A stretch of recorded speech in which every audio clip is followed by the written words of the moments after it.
আমরা তো মনে করছি এবার আমরা সরকারে যাব, কি বলেন?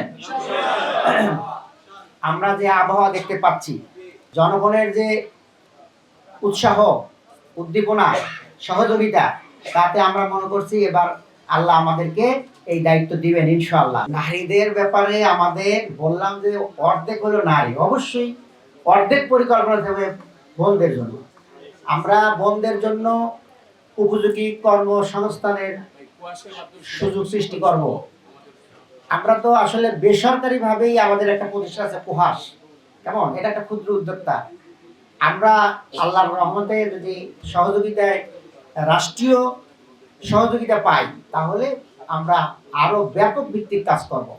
ওনাদের ট্রেনিং এর ব্যবস্থা করা হবে, মহিলা সেন্টার করা হবে, তাদের বিনিয়োগ ব্যবস্থা করা হবে এবং তারা যেন নিরাপদে যাতায়াত করতে পারে, তাদের পরিবহনের সুব্যবস্থা করা হবে, তাদের বাচ্চাদের রাখার জন্য ডে কেয়ারের ব্যবস্থা করা হবে। এইভাবে নানানভাবে বোনদেরকে আমরা দেশ গঠনের কাজে সক্রিয়ভাবে সহযোগিতা করব। আল্লাহ যদি আমাদের তৌফিক দেয়, তাহলে অবশ্যই তাদের জন্য পর্যাপ্ত পরিমাণে হোস্টেলের ব্যবস্থা এবং আবাসনের জন্য ব্যবস্থা করা এবং তাদের উপযোগী সার্বিক সহযোগিতা করা হবে ইনশাআল্লাহ। আমরা তো মনে করছি এবার আমরা সরকারে যাব, কি বলেন? আমরা যে আবহাওয়া দেখতে পাচ্ছি, জনগণের যে উৎসাহ, উদ্দীপনা, সহযোগিতা, তাতে আমরা মনে করছি এবার আল্লাহ আমাদেরকে এই দায়িত্ব দিবেন ইনশাআল্লাহ। আর একটা বিষয় হলো, এটা কিন্তু পঞ্চগড়ের কোনো আসন না, ঠিক আছে কিনা? এটা কিন্তু আপনার ওই কক্সবাজারের কোনো আসন না।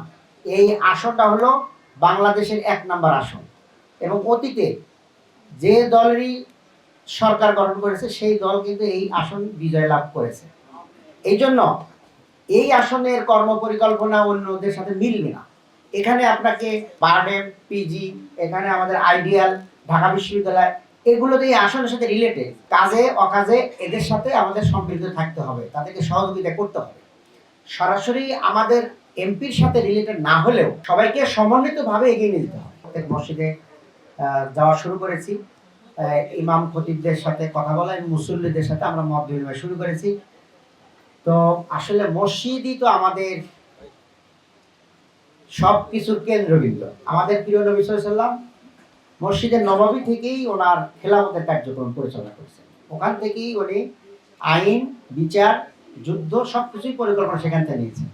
আগামীতেও ইসলামী রাষ্ট্র যদি হয়, ইসলামী কল্যাণ রাষ্ট্র যদি হয়, তাহলে মসজিদের ভূমিকা ওই রকমই হবে। এবং আমরা ইসলামের কোনো কাজকে বন্ধ করতে আসিনি। কেমন, কওমি মাদ্রাসা তো ইসলামেরই খেদমত করতেছে, জনগণেরই কাজ করতেছে, সেটা আমরা বন্ধ করবো কেন? কওমি আলিয়া আমরা দুইটাকে দুই ভাই মনে করি।